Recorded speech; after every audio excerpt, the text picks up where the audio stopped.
Maazz ty ma. Fanao mety mety marako feeling ty zalahy. Ma feeling mo? Feeling fa resaka business an-tragno fra io. Zay ndraiky ane tsy mirily izy koa fa resaka vola ya. Ke karakory ino makandra ny tegna position kandra eo mai. Za boka fa hainao sanaka amin'ny magazine io. Za zay promesse raha jiaby io. Kandra boka za zay za magnatsaka. Anao manaty boka ambady koa. Affaire marotoko zegny? Eke, fa hainao boka tsy affaire grave.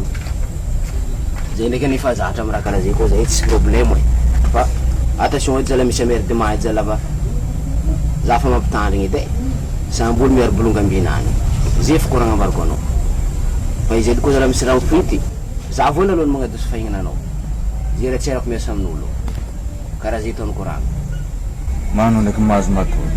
Izy tsy ataonao fa za raha fa mangoasa io. Tsy raha grave raha jiaby. Ya zay ndraiky fa zatra zay zay ya.